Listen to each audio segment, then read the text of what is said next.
취업도 가능합니까? 하게 되면? 예. 해가지고 비용은 250만 원 듭니다. 250만 원이요? 예. 제가 뭐 경력도 없어도 가능한가요? 인수 받으면? 예. 확인 결과 브로커와 운전회사 직원들이 짜고 경력 증명서를 위조해 수백만 원에 거래한 것으로 드러났습니다.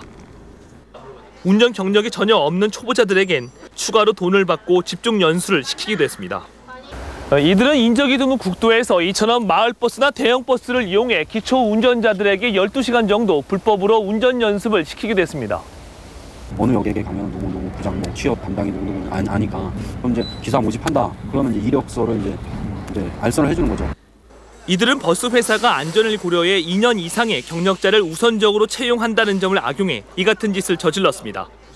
하지만 일부 회사들은 위조 사실을 알고도 초보 운전자들을 채용한 것으로 드러났습니다. 내가 말을 못하겠고 있는데 또 와가지고 막상 운전을 해보는 거 보니까 운전을 잘 하시더라고. 득도 뜨는 거예요. 부산과 경남 지역에만 이 같은 가짜 경력 버스 운전사들이 수십 명에 이르는 것으로 추산되고 있습니다. 가짜 운전 경력자와 이를 묵인하는 버스 회사들. 하루에도 수백 명의 승객들을 버스로 실어 나르고 있습니다. MBC 뉴스 정영민입니다. 요즘 홍합이 제철이어서 입맛을 사로잡곤 하는데요. 그 양식장 아래를 들여다보면 생각이 달라집니다. 이상훈 기자가 취재했습니다. 전국 홍합의 40%가 생산되는 마산만. 한창 제철을 맞은 홍합 양식장 아래 바닷속으로 들어가 봤습니다. 양식 줄에 매달린 홍합을 따라 내려가니 바닥에 폐사한 홍합 더미가 수두룩합니다. 부패한 홍합 더미는 끝도 없이 이어져 바닥 전체가 썩은 홍합들로 가득 찼습니다. 주변 바닥도 다 썩어 살짝만 건드려도 시커먼 안개처럼 까만 뻘이 시야를 흐립니다. 홍합을 키우는 양식 줄도 곳곳에 끊어진 채 바다에서 썩어갑니다. 홍합 껍질로 완전히 바닥 전체를 덮고 있습니다.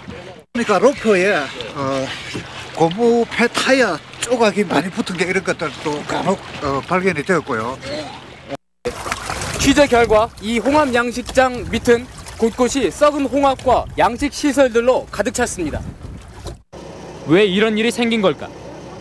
일부 양식 어민들이 상품 가치가 없거나 알이 작은 홍합들을 폐기하지 않고 바닷속에 그대로 버리기 때문입니다. 수거를 해가지고 배에 실어가지고 다른 곳에 안치를 해야 되는데 가져가기가 귀찮으니까 거기서 그 자리에 접히니까. 때문에 바다는 부영양화가 진행돼 급속히 오염됩니다. 이 산소가 부족해지고 주변 뻘이 썩고 있습니다. 그리고 주변 생태계도 지금 점점 사라지고 있는 것 같고요. 특히 이 수질이 오염되어서 마산만의 부영양화, 우리 적조. 행정당국은 확인을 해야만 하는 관련 규정도 없고 있다 해도 바다 밑까지 확인할 수는 없다고 말합니다. 육안으로는 관찰하기가 상당히 어렵습니다. 그러면 그 특수 장비라든지 이런 걸 갖춰가지고 그에 따른 예산이 수반돼야 되는데 그런 게 어렵기 때문에. 엄청난 홍합 쓰레기가 버려지는 사이에 바다는 서서히 썩어가고 있습니다. MBC 뉴스 이상훈입니다.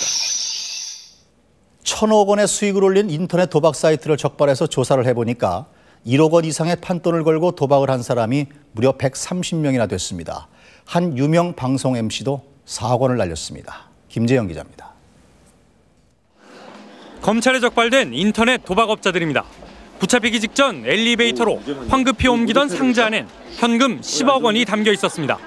이들은 필리핀에 속칭 바카라 도박장을 차려놓고 인터넷으로 도박 장면을 생중계해 국내 참가자들로부터 1,000억 원의 수익을 챙겼습니다. 참가자들이 인터넷에 뜬 도박업체의 계좌로 돈을 송금하면 1,000원에 사이버 달러 1달러의 비율로 게임머니를 받아 도박을 하고 남은 돈은 다시 참가자의 계좌로 보내주는 방식이었습니다. 지난 9월 이들을 붙잡아 구속한 검찰은 2달 동안 이들의 계좌를 추적해왔습니다. 추적 결과 수천 명의 참가자 중 1억 원 이상을 송금한 사람이 130명이나 됐고 10억 원 넘게 송금한 사람도 12명, 많게는 26억 원까지 판돈을 건 사람도 있었습니다. 검찰은 한 유명 MC도 실명 계좌를 통해 16억 원을 송금했다 12억 원을 돌려받아 4억 원을 날린 것으로 조사됐다고 밝혔습니다. 검찰은 이들 가운데 액수가 큰 사람들부터 소환해 조사하고 있으며 혐의가 확인되면 사법 처리하겠다고 밝혔습니다. 현재까지는